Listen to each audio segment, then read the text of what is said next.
Hello everyone, welcome to IFS. And आज हमारे साथ जुड़ चुके हैं और एक सीएसआर एग्जामिनेशन के टॉपर। एंड इन्होंने सीएसआर एग्जामिनेशन को अपने मास्टर्स में ही क्वालिफाई किया है, एंड वो भी बहुत अच्छे रैंक से। एंड स्पेसिफिकली बात करें तो जेआरएफ कैटेगरी से इन्होंने क्वालिफाई किया है। तो बहुत सारी बातें, बहुत सारी चीज़ें इनसे जान लेंगे, इनके दिमाग से वो आइडियाज़ चुरा लेंगे जो हमारे आने वाले एस्पिरेंट हैं उनको काम है। एंड ये सब बातें करने से पहले एक छोटा सा प्यारा सा शॉर्ट एंड स्वीट इंट्रोडक्शन इनका ले लेते हैं। तो प्लीज़ अपना परिचय दीजिए। Hello, good evening, everyone. My name is Shweta, and I'm basically belong to Hamirpur, Himachal Pradesh.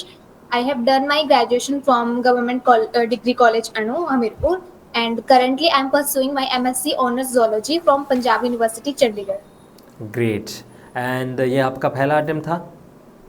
नहीं sir, it was my second attempt. ये आपका सेकंड अटेम्प्ट था। तो क्या सीखा है आपने अपने पहले अटेम्प्ट से?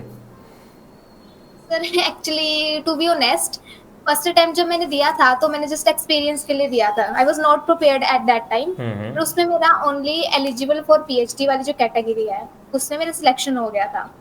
आफ्टर दैट मुझे आईफेस का किसी ने रेकमेंड करा था शायद, फिर मैंने वहां से प्रिपरेशन स्टार्ट की.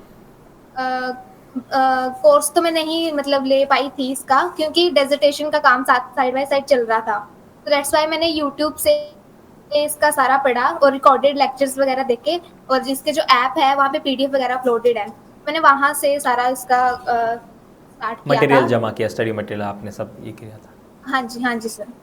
तो उसके बाद जब मैं एग्जाम देने गई तो मैंने नोटिस किया कि ऑलमोस्ट ऑल जितने भी सारे कॉन्सेप्ट थे वो आईपीएस ने पढ़ाए हुए हैं. I was dam happy at that time. तो मुझे इस बार उम्मीद थी, इसलिए मैं वो आईपीएस वाले मुझे फोन कर रहे थे बार बार कि आप नेक्स्ट कोर्स ले लो. मैं कहा नहीं, रिजल्ट आने दो. एंड बहुत बहुत बधाई हो आपकी। आप हमें अपना रैंक बता सकते हो?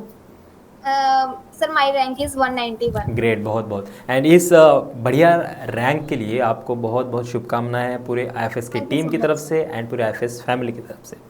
एंड क्यों आपको लगा कि इस सीएसआर एग्जामिनेशन को प्रिपेयर करें? Sorry sir. What brings you towards the CSR examination? Sir, actually my aim in life is to become a professor. But जैसे मैंने अपनी डेजर्टेशन स्टार्ट की मास्टर्स में, मुझे ऐसे लगा कि नहीं, मैं रिसर्च फील्ड में जा सकती हूँ. मेरा इंटरेस्ट काफी बन रहा है. एलएस तो एलएस मेरा क्लियर है. ऐसा नहीं है कि अभी मैं असिस्टेंट प्रोफेसर के लिए मैं अभी एलिजिबल हो गई हूँ. Still I want to do PhD. Okay, मतलब आपके मास्टर्स में जब आप गए तब आपको रिसर्च में थोड़ी रुचि आई। बहुत बढ़िया। एंड किस में आप रिसर्च करना चाहोगे? बेसिकली अभी मेरे जो प्रेफरेंस है वो इन्फेक्शियस इम्यूनोलॉजी पे है. ग्रेट, बढ़िया। उसमें आपको थोड़ा रिसर्च करना है। बढ़िया। एंड कितना मुश्किल होता है जब आप मास्टर्स कर रहे हो और मास्टर्स के साथ साथ सीएसआर का प्रिपरेशन कर रहे हो? सर ये तो डिपेंड करता है कि आपका सुपरवाइजर कैसा है, आपके आसपास का इन्वायरमेंट कैसा है, आपके लैब कोलीग्स कैसे हैं, लैबमेट्स कैसे हैं. अगर वो कोऑपरेट कर रहे हैं तो पॉसिबल हो सकता है. अब मेरा ऐसा था कि हमारे जो यहाँ पे पंजाब यूनिवर्सिटी में जो थर्ड और फोर्थ सेमेस्टर होता है उसमें सब्जेक्ट्स काफ़ी कम होते हैं. मैं सिर्फ थर्ड सेमेस्टर में 2 सब्जेक्ट्स थे प्लस डेजर्टेशन, और फोर्थ में सिर्फ 1 सब्जेक्ट और प्लस डेजर्टेशन. तो मैंने अपनी सुपरवाइजर से स्पेशली सिर्फ 1 मंथ के लिए मैंने उनको बोला था कि प्लीज़ मुझे सिर्फ फरवरी वाला मंथ पूरा लगाने दो, उसके बाद आप जैसा बोलोगे मैं वैसा करूँगी. राइट. कभी कभी बातें करने से भी बातें बन जाती है ना. वो एक ऐड आता है ना, बस बोलने से सब होता है, तो बोलना पड़ता है आपको. एंड कितना फ़ायदेमंद हुआ जब ये दिसंबर का एग्ज़ाम डिले हुआ? सॉरी सर, आपको कितना फ़ायदा हुआ जो ये दिसंबर का एग्ज़ाम था ये डिले हुआ? डिले जब हुआ था तो सर आई थिंक मुझे लगता है कि मेरी तैयारी ऑलमोस्ट थी, पर फिर भी रिवीजन के लिए तो जो चाहिए होता है टाइम, वो फाइनल जो चाहिए होता है वो आई थिंक नहीं था.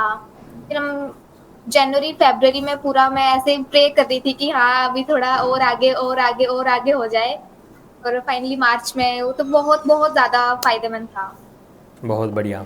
एंड आपने उस संधि का फ़ायदा उठाया है, राइट? संधि का सोना आपने किया है, बहुत बहुत बधाई हो आपको उसके लिए. एंड अगर हम एग्जामिनेशन की बात करें, ABC 3 पार्ट होते हैं, तो सबसे पहले आपने किसको अप्रोच किया है एंड उसके पीछे का कारण क्या है?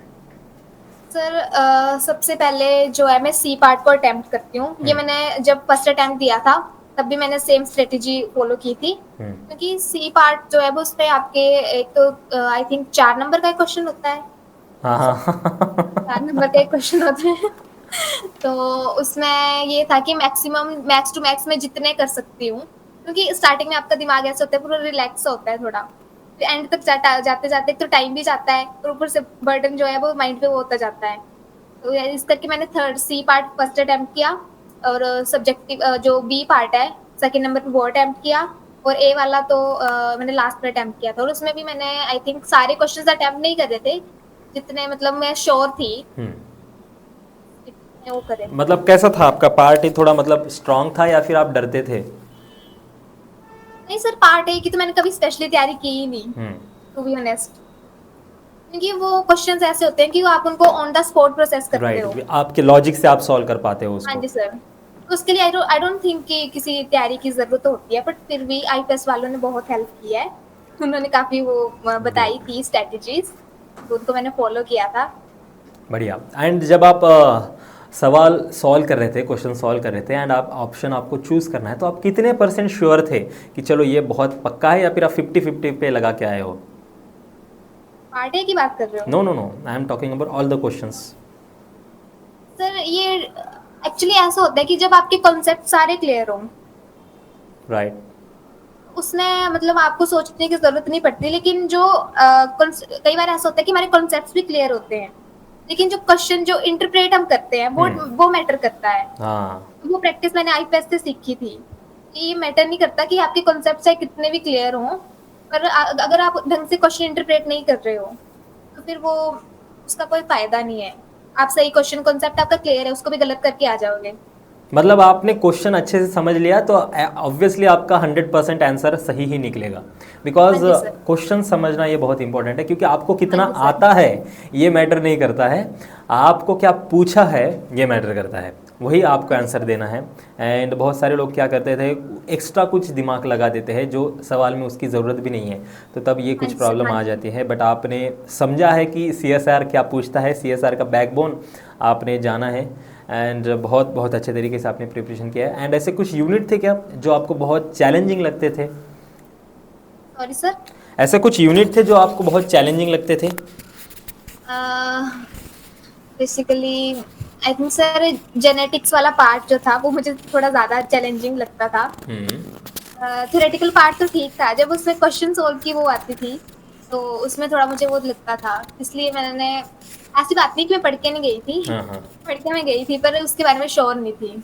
Okay.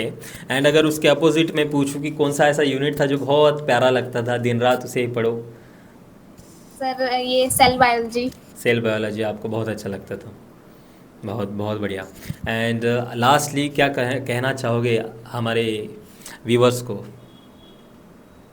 I just want to से कि हार्ड वर्क करिए एंड साइड बाय साइड जो है वो अपनी तैयारी भी करते रहिए। अगर आप मास्टर स्टूडेंट हो तो आप आईएफएस का कोर्स ले सकते हो, पर वो डिपेंड करता है कि आपके गाइड, सुपरवाइजर और आपके जो लैबमेट्स है वो कोऑपरेट कर रहे हैं कि नहीं। I was lucky in that.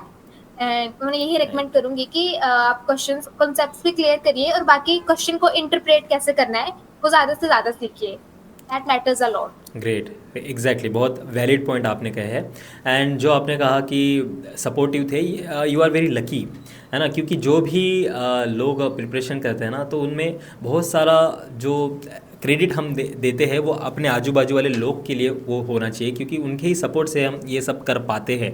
क्योंकि बहुत सारी चीज़ें जब आप करने की इच्छा भी हो बट लोग सपोर्टिव नहीं रहते हैं, घर से सपोर्ट नहीं मिलता है, तो आप वो अचीव नहीं कर पाते हो। बट आपने करके दिखा है, आप लकी हो, आपके आजू बाजू ऐसे लोग मिले हैं आपको।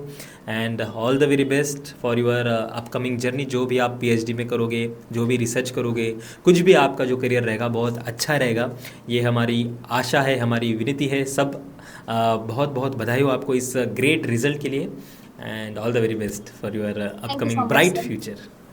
Thank you so much.